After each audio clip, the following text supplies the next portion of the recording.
1980s and 90s marked a time of dramatic economic and political change in the United States. The growth of government spending on social welfare programs that had begun during Franklin D. Roosevelt's administration ground to a halt, as did the Cold War between the U.S. and the Soviet Union, which had defined U.S. foreign policy since the end of the Second World War. The U.S. went to war for the first time since the end of the Vietnam War, this time in the deserts of the Persian Gulf. And for only the second time in U.S. history, a sitting president was impeached. As the 20th century ended, America remained a nation deeply divided. By 1980, after almost 20 years of dramatic social change, many Americans believed that the U.S. was growing weaker morally, economically, and as a world power.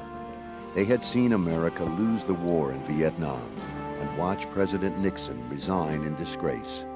Many struggled to make do as runaway inflation had eaten into the purchasing power of their paychecks.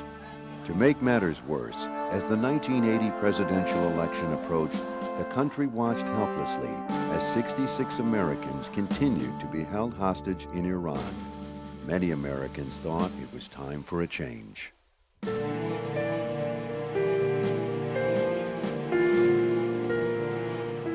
Former California Governor Ronald Reagan emerged as the Republican candidate for president in 1980. A former Hollywood actor, Reagan knew how to use the media. He was charismatic in front of a camera, good-looking, polished, and articulate. I accept your nomination for the presidency of the United States. Reagan was a political conservative, the most conservative Republican to run for president since Barry Goldwater lost to President Lyndon Johnson in the election of 1964. Reagan believed in a sharply reduced role for the federal government.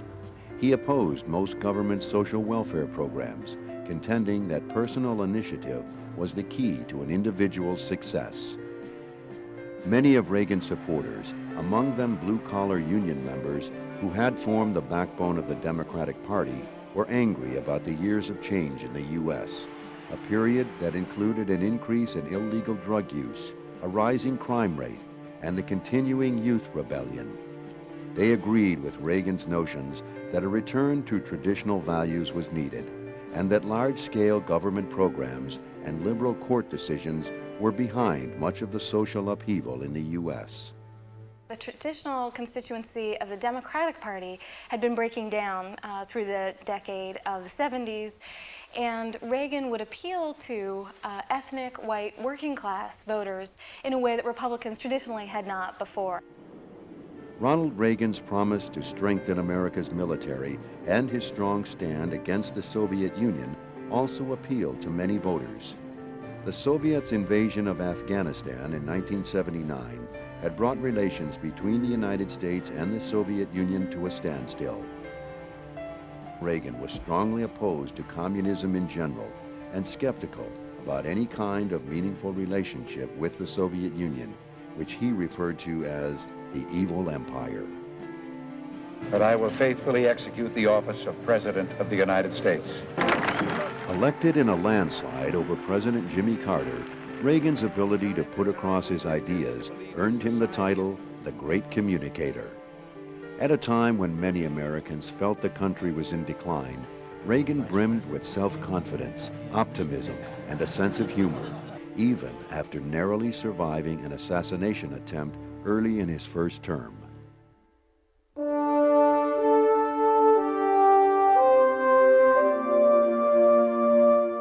As president, Reagan moved quickly to implement his economic programs.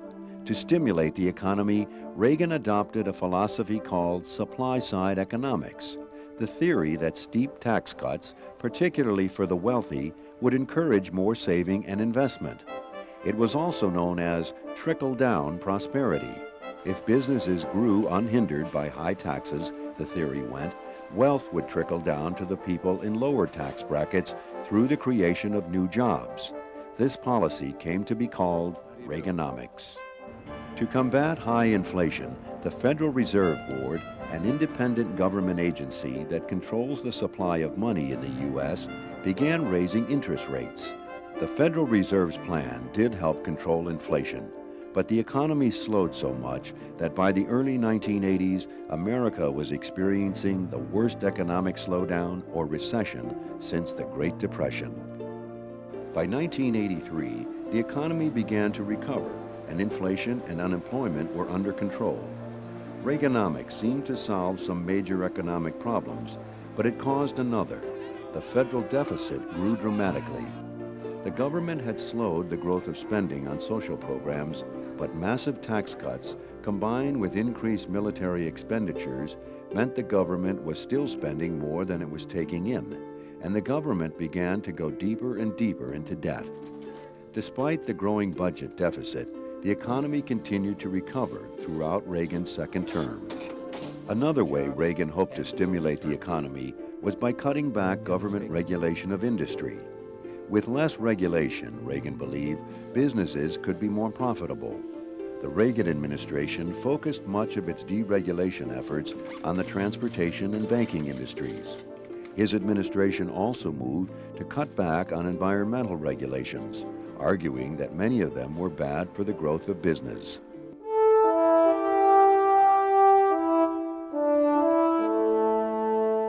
President Reagan appointed 3 judges to the Supreme Court, including the first woman justice, Sandra Day O'Connor. He also appointed Justices Antonin Scalia and Anthony Kennedy, appointments that reflected Reagan's conservative philosophy. This marked the end of a long period of court decisions expanding individual liberties that had begun during Roosevelt's New Deal.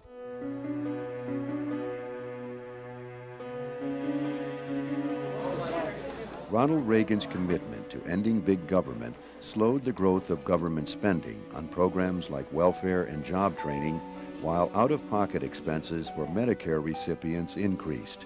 In addition, the president drastically reduced direct federal aid to states and cities. The major cities suffered under Reagan. They had become accustomed to large amounts of federal aid, and this was withdrawn. So to the extent that there was a crisis of the cities during the 1980s, this was exacerbated by Reagan's policies. While the cuts affected almost everyone receiving government support, they fell most heavily on single women with children. The combination of a tax policy that generally favored wealthier Americans, high unemployment, and reduced federal welfare dollars led to a widening gap between rich and poor. At the same time, crime rates, which had begun to rise in the 70s, continued to climb, especially in America's inner cities. As drug use and drug dealing increased, President Reagan pushed for tougher federal drug laws, a policy that, when adopted by states across the country, led to a dramatic increase in the nation's prison population.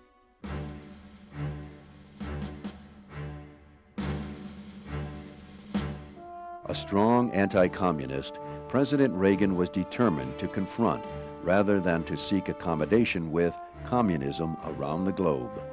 Believing the U.S. was falling behind the Soviet Union militarily, he greatly increased defense spending. That frightened some Americans, who joined the nuclear freeze movement, calling for a halt in the growth of nuclear arms. They joined a huge protest in New York City in 1982. Certainly, there were grounds for fears of nuclear war, or at least nuclear escalation. This was a period where stockpiles in the United States and the Soviet Union, as many critics argued, could blow up the world many times over. Partly to diffuse that protest and partly to protect America from nuclear missiles, President Reagan proposed the Strategic Defense Initiative, or SDI, a system that was dubbed Star Wars, since it would be based partly in space.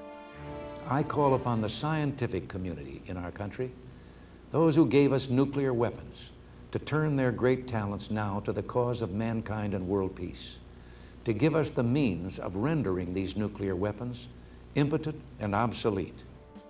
The theory was that SDI would intercept Russian missiles at various phases of their flight before they got to the United States. Critics of SDI cited the program as being too expensive, unworkable, and inappropriately extending the arms race into space. By the time Reagan left office in 1989, the Star Wars program had barely gotten off the ground. To prevent the spread of communism in Latin America, President Reagan sent U.S. troops to the island of Grenada to halt what he said was a Cuban-backed revolt.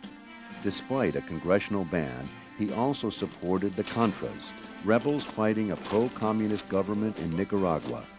It was later revealed that money to fund the Contras had come from secret arms sales to Iran in an effort to secure the release of American hostages. The Iran-Contra affair, as the scandal became known, was the most serious political crisis of the Reagan presidency. Despite the damage to Reagan's public image from the Iran-Contra affair, his strong stand against communism remained popular with the American public. Visiting the divided city of Berlin in 1987, he challenged Soviet leader Gorbachev to strike a blow for peace. Mr. Gorbachev, tear down this wall. By the end of his presidency, it was clear that Reagan's stance against the Soviet Union was paying off. Many believed that his decision to dramatically increase defense spending hastened the collapse of the Soviet Union because it could not match U.S. spending. President Reagan began a conservative revolution almost as thorough as the liberal revolution launched 50 years earlier by President Roosevelt. He slowed the growth of the federal government, convincing many Americans that the government was not the answer to all of society's problems. Supporters pointed out that this policy of less government led to the creation of 118 million new jobs, although critics pointed to the increased gap between the rich and poor and the decline of the inner cities.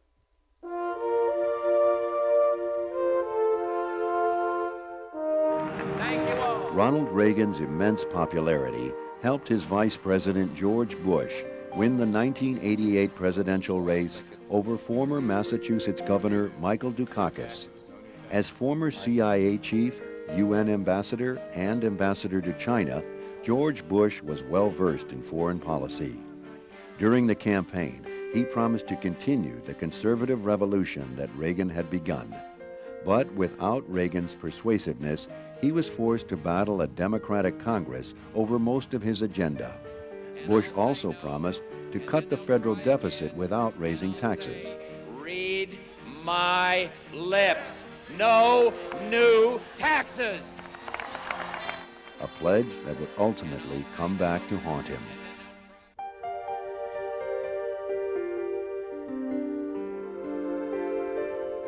Just 6 months after he was elected, George Bush had to abandon his no new taxes pledge in an attempt to reduce the massive federal deficit.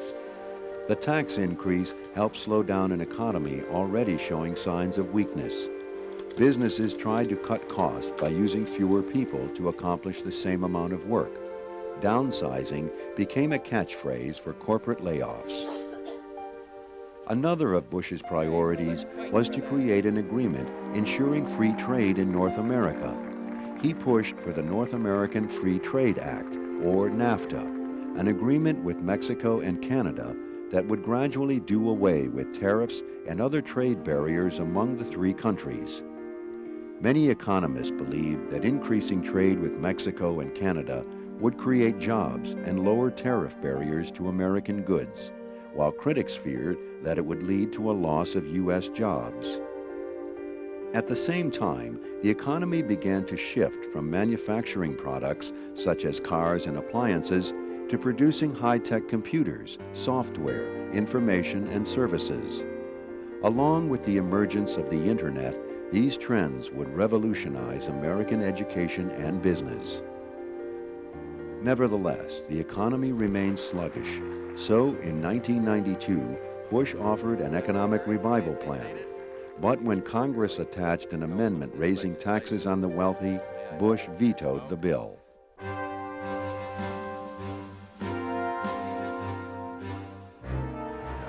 President Bush's biggest success came overseas when a United Nations coalition, led by the U.S., ended Iraqi President Saddam Hussein's illegal occupation of Kuwait in 1991. Kuwait, an oil-rich conservative Persian Gulf nation, had been attacked and occupied by Iraq in a dispute over oil rights.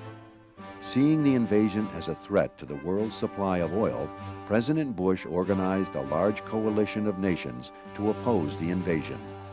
When Saddam refused to leave Kuwait, the UN forces, including 500,000 U.S. military personnel, attacked Iraq. The Gulf War began with a month-long bombing campaign, followed by a 100-hour ground war that drove Iraqi troops out of Kuwait. George Bush was widely praised for his handling of the Persian Gulf War and his steady hand as the Soviet Union collapsed. George Bush had won a major victory in terms of public relations in the Gulf War. On the other hand, the victory for his presidency that the Gulf War represented would not last. Many Republicans felt betrayed by the president's reversal on his no new taxes pledge. And despite approval ratings of nearly 90% after the Gulf War, many Americans believed that Bush was out of touch with their everyday problems and blamed him for the poor state of the economy. The economy would begin a kind of spiraling downturn in the late 1980s and would create the impression in the United States that Bush had been much more interested in foreign policy than what was going on at home. The tendency of voters to judge a president based heavily on the state of the economy would limit the presidency of George Bush to one term.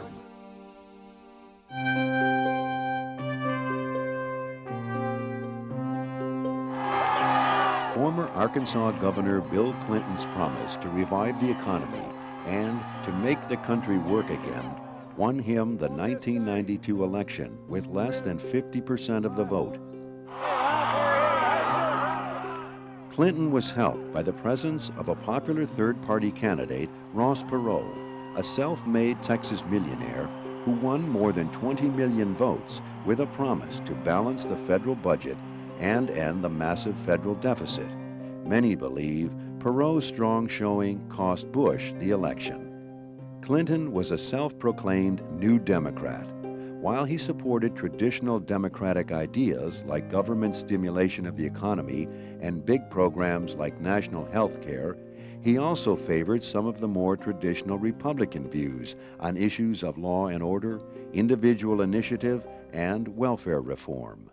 He decided that a strategy was necessary if the Democratic Party was to remain a majority party.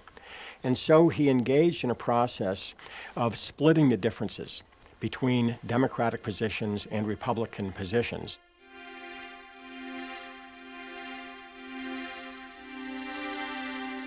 President Clinton promised to make affordable health insurance available to every working American. One of his first acts as president was to appoint his wife, Hillary Rodham Clinton, as head of his task force on health care reform. The program Mrs. Clinton presented would have been one of the largest government social programs since Social Security. Republicans objected, saying that big government wasn't the solution to the health care crisis. Many worried that national health insurance would deny Americans the right to pick their own doctor. As a result, the president's health care bill suffered a humiliating defeat.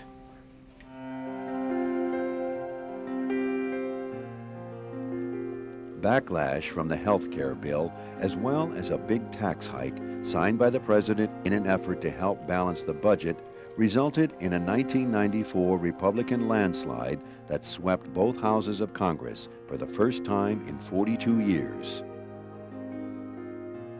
Conservative Republicans, led by Georgia Congressman Newt Gingrich, attacked Clinton's policies by drafting what they called a contract with America, promising to revive the kind of government President Reagan had championed. When President Clinton vetoed the Republican budget in late 1995, the two sides were at a stalemate, as Republicans refused to pass any temporary spending bills to keep the government running. As a result, many departments in the federal government were forced to shut down. Both sides blamed the other, But it was President Clinton who won the public relations battle when a majority of Americans blamed the Republican Congress for the impasse. This marked a bitter defeat for the Republicans' contract with America.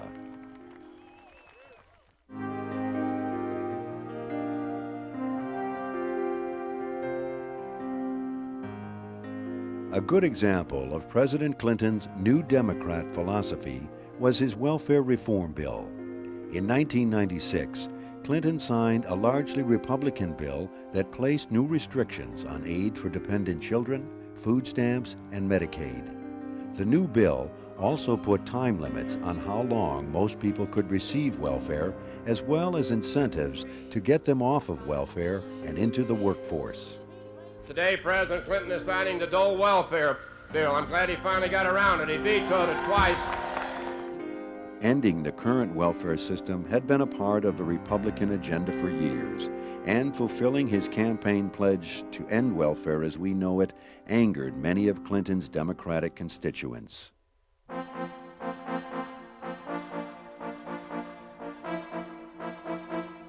After the '92 election, the U.S. economy began to turn around, and before the decade was over, the nation was in the midst of the longest economic expansion in American history.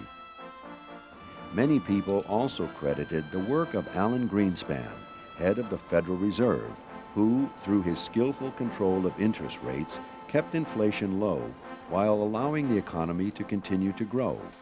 In addition, American businesses invested heavily in new plants and equipment, which paid off in increased productivity. And for a while, the booming industry that grew up around the internet also helped the economy by providing new jobs and increased tax revenues. The favorable economic climate convinced more Americans than ever to own stocks, which, combined with the robust economy, produced an unprecedented boom in stock prices, particularly among the so-called dot-com companies.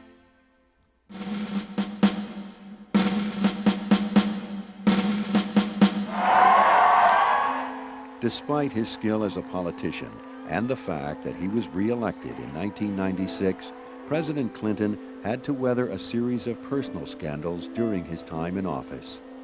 The most serious involved his inappropriate involvement with a White House intern.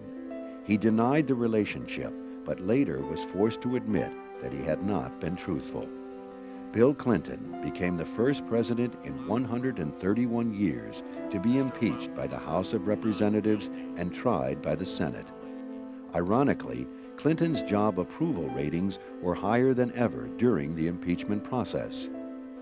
Public trust in Clinton himself, however, as well as in the presidential office in general, dropped dramatically. Nevertheless, the Senate acquitted Clinton on February 12, 1999, and he completed his second term. President Clinton presided over the strongest U.S. economy in 30 years. The combination of the two tax hikes by Presidents Bush and Clinton and a booming economy combined to produce 4 budget surpluses in a row, as well as a dramatic reduction in the federal deficit. But the economy took a downturn at the end of Clinton's presidency when the dot-com bubble burst and technology stocks tumbled from their high prices. In addition, President Clinton also changed the tone of the Democratic Party, creating a coalition of new Democrats that kept traditional Democratic commitments to social welfare while adopting more conservative fiscal measures.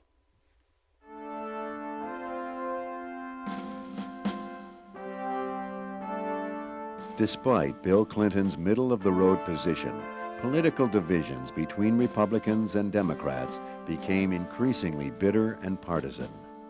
The presidential election of 2000 would prove to be a fitting symbol of the growing partisanship in the final 20 years of the 20th century.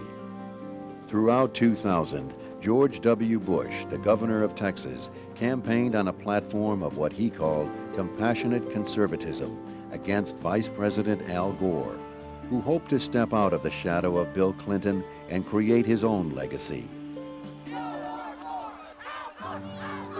But after one of the closest presidential elections ever, no official winner had been declared. Following weeks of uncertainty, the U.S. Supreme Court issued a controversial decision that favored the Bush campaign. George W. Bush would be the nation's 43rd president, the first of the 21st century.